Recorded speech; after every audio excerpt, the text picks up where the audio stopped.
হয়, এই মুহূৰ্ততে মই উপস্থিত আছোঁ নাৰায়ণপুৰৰ বৰবালিৰ পিঠাগুৰিয়া অঞ্চলত দুজন নিবনুৱা যুৱকে গঢ়ি তুলিছে এখন লেয়াৰ মুৰ্গীৰ ফাৰ্ম আৰু লেয়াৰ মুৰ্গীৰ ফাৰ্মখনত ইতিমধ্যে প্ৰতিদিনে 1500ৰো অধিক তেওঁলোকে কণী উৎপাদন কৰিবলৈ সক্ষম হৈছে। যি সময়ত আচলতে কণীৰ অত্যাধিক মূল্য বৃদ্ধি, বহিৰাজ্যৰ কণীয়ে অসমখন গ্ৰাস কৰিছে, সেই সময়ত এই নিবনুৱা যুৱক দুজন আচলতে আদৰ্শ হৈ পৰিছে অঞ্চলটোৰ আন একাংশৰ বাবে। থলুৱাভাৱে কণী উৎপাদন কৰি অঞ্চলটোত তেওঁলোকে এখন বজাৰ দখল কৰিবলৈ সক্ষম হৈছে। মই কেমেৰা সহযোগীক পৰিৱেশ দেখুৱাবলৈ অনুৰোধ জনাইছোঁ। এনেদৰে আচলতে এখন তেওঁলোকে থলুৱা ফাৰ্ম গঢ়ি তুলিছে আৰু সেই ফাৰ্মখনৰ জৰিয়তে এখন বজাৰ দখলৰ লক্ষ্য ইতিমধ্যে স্থিৰ কৰি লৈছে। যি সময়ত আচলতে বহিৰাজ্যৰ পৰা অহা কণী অত্যাধিক মূল্যবৃদ্ধি, সেই সময়ত এই যুৱক দুজন আচলতে আদৰ্শ হিচাপে পৰিগণিত হৈছে। মই তেখেতসকলৰ পৰা জানিবলৈ চেষ্টা কৰিম। এখন থলুৱা ফাৰ্ম আপোনালোকে গঢ়ি তুলিছে আৰু ফাৰ্মখনৰ জৰিয়তে আপোনালোকে কণী উৎপাদন কৰিছে, এখন স্থানীয়ভাৱে বজাৰ দখল কৰিবলৈ আপোনালোকে সক্ষম হৈছে, কি ক'ব? হয়, পোনপ্ৰথমে আমি ND24ক আমাৰ ফালৰ পৰা আমাৰ যি ডিক্ৰং গ্ৰুপছ নামেৰে আমি যিখন ফাৰ্ম ইয়াত গঢ়ি তুলিছোঁ, সেই ফাৰ্মৰ সমূহ পৰিয়ালবৰ্গৰ ফালৰ পৰা আপোনালোকক আন্তৰিক ধন্যবাদ আৰু কৃতজ্ঞতা জ্ঞাপন কৰিছোঁ। আমাৰ যি এক ক্ষুদ্ৰ প্ৰয়াসক আপোনালোকে অসমবাসীৰ আগত দাঙি ধৰাৰ যি এক প্ৰয়াস কৰিলে, তাৰ কাৰণে আমাৰ ইয়াত আহি উপস্থিত হ'ল, তাৰ বাবে ধন্যবাদ জ্ঞাপন কৰিছোঁ। হয়, চাওক, বিশ্ববিদ্যালয়ত যেতিয়া আমি অধ্যয়ন কৰি আছিলোঁ তেতিয়াই মনলৈ এটা চিন্তা আহিছিল যে কিবা এটা নতুনকৈ নিজাববীয়াকৈ কিবা এটা কৰিব লাগে। আৰু যেতিয়া আমি চিন্তা চৰ্চাবিলাক কৰিছিলোঁ, যেতিয়া আমি বিভিন্ন মাধ্যমবিলাকত আমি যিহেতু ছ'চিয়েল যিটো নেটৱৰ্কিং ছাইট বুলি কওঁ, আমি ইউটিউবে হওক বা ফেচবুকে হওক, বিভিন্ন ধৰণৰ আমি এইবিলাক চাই থাকোঁতেই এদিন আমাক ডিব্ৰুগড়ৰ এজন আমাৰ দাদাই এনেধৰণে বিজ্ঞানসন্মতভাৱে লেয়াৰ ফাৰ্ম কৰা যি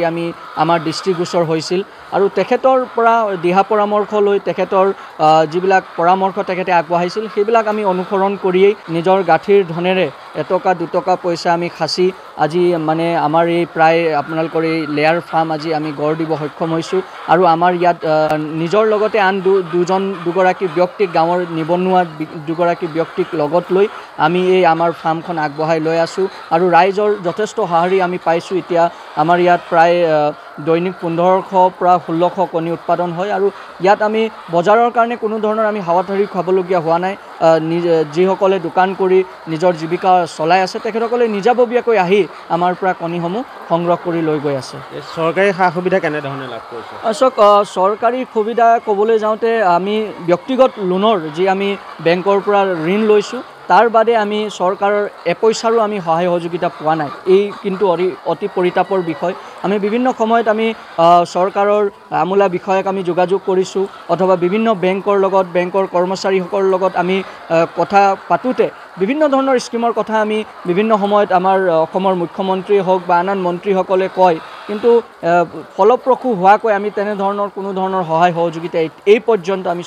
চৰকাৰ ঘৰৰ পৰা পোৱা নাই। আগত কোনো ধৰণৰ আমাৰ প্ৰশিক্ষণ লোৱা নাই, আমি চৰকাৰী বা বেচৰকাৰী কোনো সংস্থাই আমাক সহযোগ কৰা নাই। গতিকে আমি প্ৰশিক্ষণমূলকভাৱে আমি 2100 ইয়াত পোৱালি BB300 যিটো আমি উৰিষ্যাৰ পৰা আনিছোঁ, ভুৱনেশ্বৰৰ পৰা, তাৰ পৰা আনি প্ৰায় 118 দিন যেনেধৰণে আমাৰ ব্ৰইলাৰ পুহোঁ তেনেধৰণে আমি তাক ব্ৰুডিং কৰি পৰৱৰ্তী পৰ্যায়ত আমি কেজলৈ আনিছোঁ। আৰু এতিয়া আপোনালোকে দেখিছে প্ৰায় দৈনিক আমাৰ 1500-1600 আমাৰ 4 মাহ ৰানিং প্ৰডাকশ্যন। গতিকে মূল্য বৃদ্ধিত কথা এটা আছে যে যিহেতু মই অথনিয়ে ক'লোৱেই, চৰকাৰী পক্ষৰ পৰা আমি কোনো ধৰণৰ সহযোগিতা পোৱা নাই। আৰু বেলেগ ৰাজ্যত আমি যদি চাওঁ, এনেধৰণৰ ষ্টাৰ্টআপ বুলি সাধাৰণতে কোৱা হয় আজিৰ ভাষাত, এই ষ্টাৰ্টআপসমূহ কিন্তু বেলেগ বেলেগ ৰাজ্যত বৰ চৰকাৰে উদঙনি জগায়, বিভিন্ন চৰকাৰী বেচৰকাৰী সংস্থাসমূহে সহযোগিতা আগবঢ়ায়। আমাৰ অসমৰ ক্ষেত্ৰত কিন্তু বিপৰীত। আমি যেতিয়া কিবা এটা সহায়ৰ কাৰণে যাওঁ চৰকাৰী আমোলা বিষয়ৰ ওচৰত, তেনেধৰণৰ আমি পজিটিভ ৰেছপন্স নাপাওঁ। এইটো আমাৰ অতি পৰিতাপৰ বিষয়। আৰু যিহেতু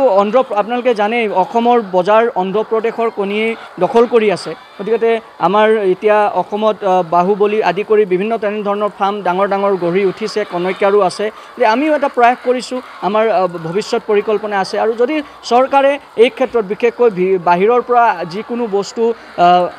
আনি পেলাই ইয়াত বজাৰ দিয়াতকৈ ইয়াৰ যুৱকসকল যিসকল সক্ষম আছে, যিসকলে নিজৰ লগতে আন দুজন ব্যক্তিক লগত লৈ সংস্থাপনৰ বাট মুকলি কৰিছে সেইসকলক যদি সহায় সহযোগিতা আগবঢ়ায় নিশ্চিত ৰূপত বাহিৰৰ পৰা যিকোনো সামগ্ৰী হওক কণীয়ে হওক বা অন্য যিকোনোৱে হওক এই ৰোধ কৰাত আমি সক্ষম হ'ম আৰু ইয়াত কিন্তু চৰকাৰ ঘৰৰ এটা ভাল পজিটিভ ৰেছপন্স বা অকল ভাষণতে কৈ থাকিলে নহ'ব কামে হাতে কামে যেতিয়া চৰকাৰ লাগিব তেতিয়া নিশ্চিত ৰূপত আমাৰ মূল্য বৃদ্ধি হ'ব আৰু আমাৰ ইয়াত যিহেতু ইয়াত লোকেল যি প্ৰডাকশ্যন এই বাহিৰৰ পৰা অহাতকৈ আপুনি আজি চাব যে ট্ৰাকে ট্ৰাকে আহে এইটো কেতিয়া প্ৰডাকশ্যন হৈছে তাত ষ্টক কেতিয়া হৈছে এইটো কোনো তাৰ ঠিৰাং নাই গতিকে ইয়াত যিহেতু আপুনি এক প্লেটো আপুনি পাব 10টাও লৈ যাব পাৰিব 1 কাৰ্টুনো লৈ যাব পাৰিব অৰ্থাৎ ইয়াত যিটো লোকেল আৰু ফ্ৰেছ যিকোনো বস্তু আমি যেতিয়া খাওঁ ফ্ৰেছ যেতিয়া আমি যিকোনো এটা বস্তু খাওঁ নিজৰ শৰীৰৰ কাৰণেও এইটো লাভদায়ক হয় চৰকাৰী সাহায্য অবিহনে আপোনালোকে সুন্দৰ এটা পদক্ষেপ গ্ৰহণ কৰিছে কি ক'ব এই মুহূৰ্তত চাওক প্ৰথমে আপোনালোকক N24ক ধন্যবাদ জনাইছোঁ আমাৰ DG ফাৰ্মলৈ অহাৰ কাৰণে চৰকাৰী ফালৰ পৰা যিটো সুবিধা আমাক ধৰক দিব লগা আছিল বা দিব বুলি ভাবিছিলে কিন্তু আমাক দিয়া নাই এতিয়ালৈকে আৰু যিমানে হওক আমাক যদি অকণমান সহায় যদি কৰে আমি নেক্সট ষ্টেপ ল'বলৈ সাহসখন সকাহ পাম বুলি আমি ভাবিছোঁ গতিকে কোনো এটা চৰকাৰে আজিলৈকে আমাক সহায় সহযোগ কৰা নাই ভৱিষ্যত পৰিকল্পনা কি আছে ভৱিষ্যতে আমি ভাবিছোঁ যদি চৰকাৰে অকণ সাহস সহযোগ কৰে আমি আৰু এখন ফাৰ্ম গঢ়ি তুলিম বুলি ভাবিছোঁ ইতিমধ্যে বহিৰাজ্যৰ কণীয়ে সমগ্ৰ ৰাজ্যখন গ্ৰাস কৰিছে বুলি ক'ব লাগিব হয় চব বহিৰাজ্যৰ পৰা যিবিলাক কণী আহিছে এতিয়া ঠাণ্ডা ছিজনত কণীৰ দামটো বাঢ়ে সেইফালে প্ৰডাকশ্যনটো কম হয় আৰু সেইফালৰ প্ৰডাকশ্যনটো আৰু যিটো লোকেল আৰু ভোকেল বুলি কয় আমাৰ ইয়াত যিটো লোকেল প্ৰডাকশ্যন সেইটোৰ লগত ইহঁতৰ নিমিলে যিহেতু চাওক এতিয়া আমাৰ ইয়াত যিটো প্ৰডাকশ্যন ডেইলিটো ওলায় ডেইলি কাষ্টমাৰে পায় আমি এতিয়া ধৰক গোটেই অঞ্চলটো দিব পৰা নাই যিহেতু আমাৰ লোকেল দাদাহঁতক দিব পাৰিছোঁ ওচৰৰ দোকান ঘূৰিয়াক দিব পাৰিছোঁ কিন্তু ইহঁতক আমি জেনুইন দামত দিছোঁ যি দামত আমি ইয়াত মানে গঢ়ি তুলিছোঁ আমি সেই দামতে দিছোঁ আমি তাতকৈ বেছি দাম লোৱা নাই এতিয়া শুনিব পাৰিছোঁ এতিয়া বহিৰাজ্যৰ কণী এতিয়া বহুত দাম কিন্তু আমি দাম বাঢ়িছে কিন্তু আমি আমাৰ নিজৰ কণী ইয়াত প্ৰডাকশ্যন হয় বুলি আমি সেই হিচাপে দাম আমি উঠোৱা নাই সেইটো চৰকাৰলৈ কিবা আহ্বান জনাব নেকি আমি চৰকাৰলৈ আহ্বান জনাইছোঁ আমি ভাবিছোঁ যে চৰকাৰে যদি কিবা এটা সাহায্য আমাক দিয়ে আৰু আজিৰ ডেটত আমাৰ নিবনুৱা ঢেৰ ল'ৰা আছে যদি কিবা এটা চৰকাৰে যদি সাহায্য জনাই দিয়ে তেতিয়াহ'লে আগবাঢ়িবলৈ আমি চেষ্টা পাম আৰু ফাৰ্ম এখন আৰু এটা খুলিম বুলি আশা কৰিছোঁ যদি চৰকাৰে কিবা সাহায্য কৰে হয় চৰকাৰৰ সাহায্য অবিহনে তেওঁলোকে আচলতে খুব এটা সুন্দৰ ৰূপত এই ফাৰ্মখন গঢ়ি তুলিছে কেমেৰা সহযোগী মই পুনৰ পৰিৱেশ দেখুৱাবলৈ অনুৰোধ জনাইছোঁ যিখন ফাৰ্মত তেওঁলোকে দৈনিক 1500 পৰা 1600 কণী ইতিমধ্যে উৎপাদন কৰিছে যি সময়ত আচলতে বহিৰাজ্যৰ কণীয়ে সমগ্ৰ অসমখন গ্ৰাস কৰিছে বুলি ক'ব লাগিব অসমত এই মুহূৰ্তত কণী অত্যাধিক মূল্যবৃদ্ধি হৈছে ঠিক সেই সময়তে তেওঁলোকে স্থানীয়ভাৱে উৎপাদন কৰি উলিওৱা এই কণীয়ে চাহিদা পূৰণ কৰিবলৈ চেষ্টা কৰিছে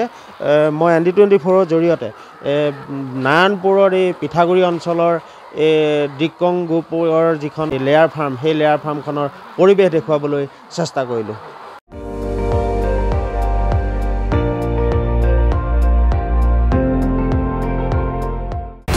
আপুনি চাই আছে ND24 সৰ্বশ্ৰেষ্ঠ নহয় সৰ্বোত্তমৰ দৌৰ